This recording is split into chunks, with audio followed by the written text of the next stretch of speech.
बिस्मिल्लाहिर्रहमानिर्रहीम अस्सलाम वालेकुम। मैं हूं बशीर अहमद। तो स्टूडेंट्स, आज हम chapter number 3 motion and force का दूसरा लेक्चर पढ़ेंगे। जिस तरह के कल को आपको पता है कि हमने क्या पढ़ा था, डिस्टेंस और डिस्प्लेसमेंट, इससे पिछले वाले लेक्चर में। तो आज हम पढ़ेंगे स्पीड और वेलोसिटी, इसमें क्या फ़र्क है। तो बेटा, डिस्टेंस का ताल्लुक स्पीड के साथ है और डिस्प्लेसमेंट का ताल्लुक वेलोसिटी के साथ है। तो पहले हम स्पीड की बेसिक चीज़ों को पढ़ते हैं। आइए जी, स्टार्ट करते हैं। तो व्हाट इज़ स्पीड, इसकी डेफिनेशन लिखेंगे, rate of change of distance, rate of change of distance of a body. बात समझ आई कि डिस्टेंस में तब्दीली की शरह को स्पीड कहते हैं।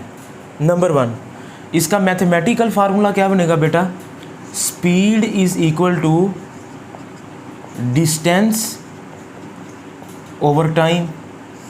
मैंने कहा ना, डिस्टेंस का ताल्लुक किसके साथ है, स्पीड के साथ। इसके बाद हम पढ़ेंगे वेलोसिटी, और उसका ताल्लुक किसके साथ है, डिस्प्लेसमेंट के साथ। क्योंकि अगर डिस्टेंस स्केलर है ना, तो स्पीड भी स्केलर है। तो बेटा, स्पीड को किससे ज़ाहिर करते थे, आपको याद है, v से, डिस्टेंस को s से और टाइम को t से। तो ये इसका आ गया जी formula, v is equal to s over t। ठीक है, जिस तरह कि हमने कल पढ़ा था ना, s is equal to V T, तो v is equal to s over T. तो बेटा याद रखेंगे, टाइम भी स्केलर है, डिस्टेंस भी स्केलर है। तो जब ये दोनों ही स्केलर है, तो स्पीड फिर कौन सी क्वांटिटी होगी, तो speed is a scalar quantity. MCQs आपने याद करना है। इसका SI यूनिट क्या होगा स्पीड का, डिस्टेंस का यूनिट क्या होता है, मीटर, और टाइम का सेकंड। तो ये क्या बन जाएगा, मीटर पर सेकंड। डिस्टेंस का मीटर, टाइम का सेकंड, तो मीटर पर सेकंड इसका क्या हो जाएगा, स्पीड का SI यूनिट। और CGS यूनिट क्या होता है बेटा, देखें, C का मतलब है सेंटीमीटर, G का मतलब है ग्राम, और S का मतलब है सेकंड। यानी कि अगर आप किलोग्राम को ग्राम में कन्वर्ट कर दें, मीटर को सेंटीमीटर में कन्वर्ट कर दें, टाइम का यूनिट सेकंड है, सेकंड सेकंड में ही रहेगा। तो ऐसे यूनिट को हम CGS यूनिट कहते हैं। तो इसका SI यूनिट क्या है जी, मीटर पर सेकंड। तो मीटर को किस में कन्वर्ट कर देंगे, सेंटीमीटर में। मीटर को, यानी कि देखना, मीटर को किस में कन्वर्ट कर देंगे, सेंटीमीटर में, और मीटर की जगह पे सेंटीमीटर, सेकंड ऊपर जाके क्या हो जाएगा, पर सेकंड। तो ये बेटा आ गया जी इसका CGS यूनिट, सेंटीमीटर पर सेकंड। SI यूनिट क्या है, मीटर पर सेकंड, CGS क्या है, सेंटीमीटर पर सेकंड। और FPS भी एक यूनिट होता है। F का मतलब है फुट, P का मतलब है पाउंड, और टाइम का यूनिट सेकंड। तीनों केसेस में ऐसे ही रहेगा। तो बेटा देखिए, इसका CGS यूनिट क्या होगा, मीटर की जगह पे ना हम लिख देंगे फुट। ये FT किसका साइन है, फुट का। तो सेकंड ऊपर जाके पर सेकंड। तो ये देख लें, इसके 3 यूनिट्स बनते हैं। SI यूनिट मीटर पर सेकंड, CGS यूनिट सेंटीमीटर पर सेकंड, और FPS यूनिट फुट पर सेकंड। और ये एक स्केलर क्वांटिटी है। तो इधर मैं इसकी डायमेंशन भी लिख देता हूँ। इसकी डायमेंशन क्या होगी, स्पीड की। तो बच्चे ज़रा देखिए, स्पीड को v से ज़ाहिर करते हैं ना, ये बड़ी ब्रैकेट आप डाल लें। इसका यूनिट क्या है, मीटर पर सेकंड। मीटर किसका यूनिट होता है, लेंथ का, तो L लिख दें। सेकंड किसका, टाइम का, तो T लिख दें। अब S की पावर -1 है ना, तो T की पावर भी -1 आ जाएगी।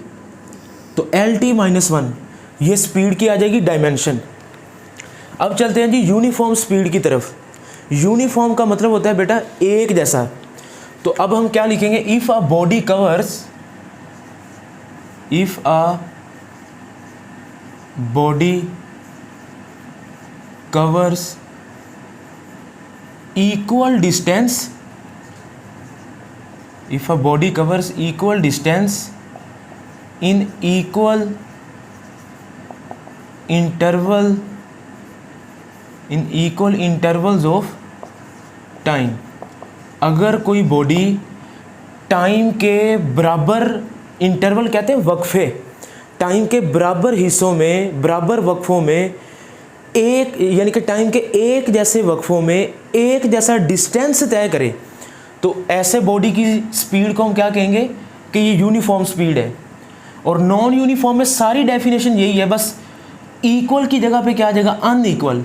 याद रखेंगे, टाइम के साथ अनइक्वल नहीं लिखना, तो क्या लिखेंगे, if a body covers, equal की जगह पे क्या आ जाएगा, अनइक्वल डिस्टेंस, क्योंकि हम स्पीड पढ़ रहे हैं ना, नॉन यूनिफॉर्म स्पीड का दूसरा नाम वेरिएबल स्पीड भी है, अनइक्वल डिस्टेंस। अब इधर बच्चे थोड़ी सी गलती करते हैं, इक्वल की जगह पे अनइक्वल लगाना है कब, डिस्टेंस के साथ, लेकिन टाइम के वक्फे हमेशा इक्वल ही रहेंगे दोनों केसेस में। तो if a body covers unequal distance in equal intervals of time, ठीक है बेटा। तो ये दोनों की डेफिनेशन है, आप नोट कर ले। एवरेज स्पीड क्या होती है बेटा, याद रखें, जब भी एवरेज का लफ्ज़ आए ना तो आपने एक लफ्ज़ याद रखना है, टोटल का, the ratio of total distance to the total time. तो लिखें जी एवरेज स्पीड की definition, the ratio of total speed है ना, तो इसके साथ क्या आएगा, distance, the ratio of total distance to the total time, कि एक बॉडी ने टोटल टाइम में टोटल कितना फासला तय किया है, यानी कि पूरा पूरा फासला, पूरा टाइम आपने डिवाइड कर देना है। तो ये आपके पास क्या आ जाएगा, एवरेज स्पीड। तो बेटा एवरेज स्पीड का फार्मूला, स्पीड को v से और v के साथ ना छोटा सा लिख दें आप AV, एवरेज स्पीड, या आप ये सिंबल भी साथ में डाल दें, ये एवरेज स्पीड का सिंबल है और इसका फार्मूला क्या है, S/T। तो टोटल डिस्टेंस, तो हम क्या लिखेंगे, S/T। तो बस v के साथ एवरेज आ जाना, और ये वाला जो साइन है ना, ब्रैकेट ओपन और ये वाला ग्रेटर देन लेस देन, ये भी एवरेज का सिंबल है। इसके बाद चलते हैं जी इंस्टेंटेनियस। बेटा एवरेज तो आपको बताते हैं ना, टोटल डिस्टेंस टोटल टाइम, अगर आपने टाइम के किसी एक लम्हे पे आपने मालूम करना है तो उसको हम कहते हैं इंस्टेंटेनियस। ये लफ्ज़ निकला है इंस्टेंट से, इंस्टेंट का मतलब होता है लम्हा, तो इंस्टेंटेनियस लम्हाती। तो हम क्या लिखेंगे, the speed of a body, the speed of a body at any instant of time, the speed of a body at any instant of time. अब ये बहुत सिंपल सी डेफिनेशन है, कुछ किताबों में आपको और भी मिलेंगी। स्पीड को हम किससे ज़ाहिर करते हैं, v से, और इसके साथ छोटा सा लिख दें INS, इंस्टेंट, पहले 3 लफ्ज़ लिख दें, साथ में डाल दें लिमिट, LIM का मतलब है limit, delta t approaches to 0। तो हम क्या लिखेंगे, delta S over delta t। तो ये आ जाएगा बेटा इंस्टेंटेनियस स्पीड का फार्मूला। बस याद रखना है, जब स्पीड का जिक्र आएगा तो साथ में डिस्टेंस होगा, ठीक है। तो इस एवरेज के साथ भी मैं डेल्टा का साइन डाल देता हूँ, delta S over delta t, total change in distance to the total time. तो ये तो थी बेटा डिस्टेंस, स्पीड से मुतल्लिक चंद अहम बातें, स्पीड से मुतल्लिक। अब हम पढ़ते हैं वेलोसिटी। बस एक लफ्ज़ का चेंज करना है, मैं थोड़ा सा चेंज करता हूँ, जहाँ जहाँ पर डिस्टेंस लिखा है ना वहाँ पर आपने डिस्प्लेसमेंट लिख देना है। तो आइए थोड़ा सा चेंज करते हैं जी। तो जी बेटा स्पीड को हमने पढ़ ली है और अब पढ़ेंगे हम वेलोसिटी। तो ज़रा देखें, velocity rate of change of displacement, पहले डिस्टेंस लिखा था ना, डिस्टेंस लिखेंगे तो स्पीड आएगा और डिस्प्लेसमेंट लिखेंगे तो वेलोसिटी आएगा। डिस्प्लेसमेंट में तब्दीली की शरह को वेलोसिटी कहते हैं, ठीक है। अब डिस्प्लेसमेंट याद रखेंगे एक वेक्टर क्वांटिटी है, इसकी मैग्नीट्यूड भी चेंज हो सकती है और इसकी डायरेक्शन भी। तो इसका फार्मूला क्या बनेगा, velocity is equal to displacement over time. Velocity एक वेक्टर क्वांटिटी है, तो d के ऊपर एरो डालेंगे, डिस्प्लेसमेंट ओवर टाइम। तो बेटा याद रखेंगे वेलोसिटी कौन सी क्वांटिटी है, वेक्टर। स्पीड स्केलर थी, वेलोसिटी वेक्टर।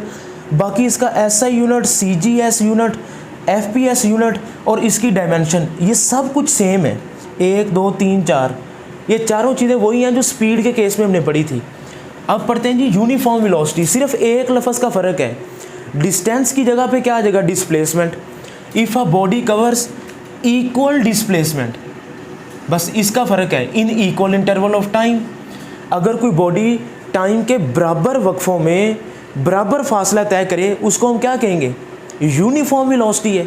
यानी कि अगर टाइम 1 सेकंड गुजर रहा है और बॉडी ने डिस्प्लेसमेंट तय किया 10 मीटर पर सेकंड, टाइम फिर 1 सेकंड गुजरा, उसने फिर 10 मीटर पर सेकंड, टाइम फिर 1 सेकंड गुजरा, उसने फिर 10 मीटर पर सेकंड। तो अगर टाइम के वक्फे भी एक जैसे हैं और फासला भी वो एक जैसा तय कर रहा है, डिस्प्लेसमेंट भी, तो उसको कहेंगे हम यूनिफॉर्म वेलोसिटी, ठीक है। लेकिन if a non uniform velocity क्या होगी, जिसको हम वेरिएबल वेलोसिटी भी कहते हैं। If a body covers unequal displacement, बेटा याद रखें मैंने पहले भी कहा है, टाइम इधर भी इक्वल इंटरवल आना है, इधर भी इक्वल, टाइम के साथ दोनों केसेस में इक्वल ही आना है, बस डिस्प्लेसमेंट के साथ इधर इक्वल है, इधर अनइक्वल है। मसलन टाइम तो चेंज हो रहा है, 1 सेकंड, 2 सेकंड, 3 सेकंड, ठीक है, 1 सेकंड का डिफरेंस आ रहा है। जबकि डिस्प्लेसमेंट चेंज होता है, पहले 5 मीटर पर सेकंड, ठीक है, पहले होता है displacement 5 metre change, sorry displacement का यूनिट मीटर है ना, सॉरी, तो पहले 5 मीटर चेंज होता है, फिर होता है जी 10 मीटर, फिर 15 मीटर। तो आपने देखा ना, चेंज एक जैसा नहीं है। तो अगर अनइक्वल डिस्प्लेसमेंट तय हो रहा हो तो ऐसी वेलोसिटी को हम क्या कहेंगे, नॉन यूनिफॉर्म वेलोसिटी। तो एवरेज वेलोसिटी क्या होगी बेटा, मैंने कहा था ना, जब भी एवरेज का लफ्ज़ आए तो आपने एक बात याद रखनी है, the ratio of total displacement to the total time. तो बेटा ये याद रखें कि बॉडी ने जितना टोटल डिस्प्लेसमेंट तय किया है टू द टोटल टाइम, तो इसका फार्मूला क्या आ जाएगा, वी एवरेज, बस एरो आएगा, और इधर पहले हमने एस लिखा था, अब डी आ जाएगा डिस्प्लेसमेंट, ठीक है। अब इधर ना एवरेज वेलोसिटी के केस में आपकी बुक में 2-3 लाइनें लिखी हैं, एंड पे आपने उसको ज़रूर पढ़ना है। बॉडी बुक वाला ये कहता है कि जो एवरेज वेलोसिटी है ना, वो आपको ये नहीं बताती कि आपका जो पाथ है वो स्ट्रेट है या वेरिएबल है, यानी कि ये नहीं बताती कि आपका रास्ता जो है वो सीधा है, स्ट्रेट मतलब सीधा है, या कोई टेढ़ा मेढ़ा या कर्वी पाथ है। एवरेज वेलोसिटी तो हमें ये बताती ही नहीं, क्योंकि इसने तो टोटल डिस्प्लेसमेंट टोटल टाइम, और ना ही हमें ये बताती है कि आया बॉडी की जो स्पीड है वो स्टेडी है या वेरिएबल है, ना हमें पाथ के बारे में बताती है, ना हमें स्पीड के बारे में बताती। तो इसके लिए ज़रूरी है कि हम किसकी बात करें, इंस्टेंटेनियस वेलोसिटी की। बेटा एक बात याद रखिएगा इधर कि वेलोसिटी की डायरेक्शन क्या होगी, मुझे बताएं। The direction of velocity is same along the displacement. जिधर को डिस्प्लेसमेंट की डायरेक्शन होगी ना, उसी डायरेक्शन में डिस्प्लेसमेंट जिस तरफ होगा उसी डायरेक्शन में क्या होगी, वेलोसिटी। तो वेलोसिटी की डायरेक्शन वही होगी जो डिस्प्लेसमेंट की है।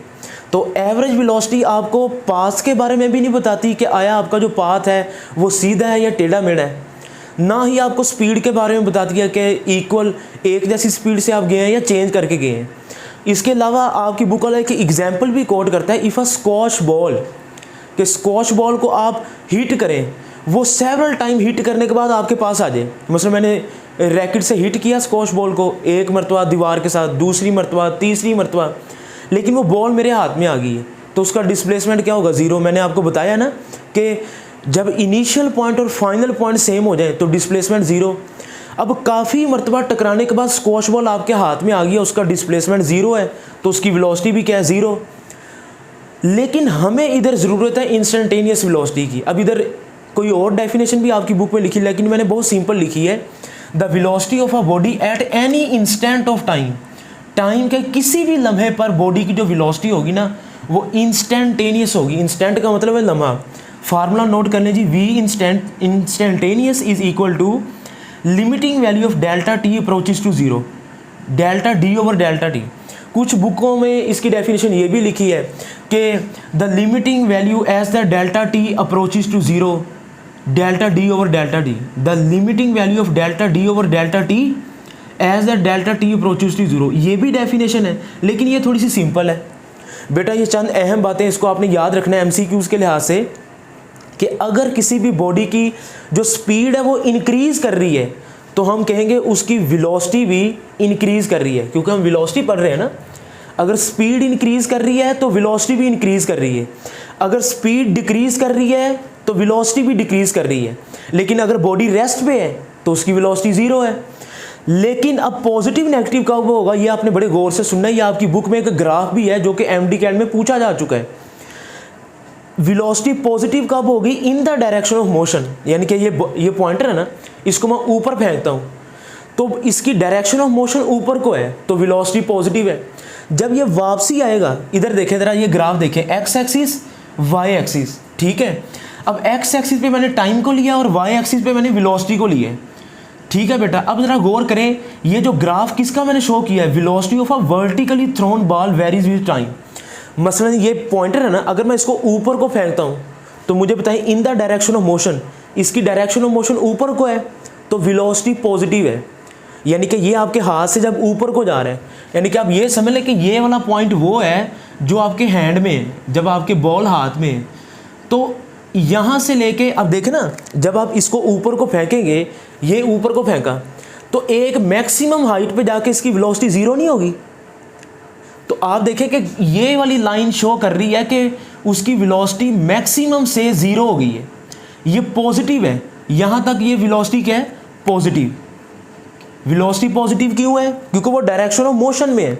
अच्छा, जब आपने फेंका ऊपर को तो वेलोसिटी इसकी मैक्सिमम हाइट पे ज़ीरो होगी।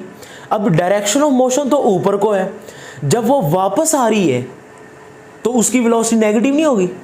तो देखिए velocity opposite the direction of motion, direction of motion ऊपर को थी, अब वो डायरेक्शन ऑफ मोशन के ऑपोजिट सीमत में जब चलेगी तो उसकी वेलोसिटी नेगेटिव होना शुरू हो जाएगी।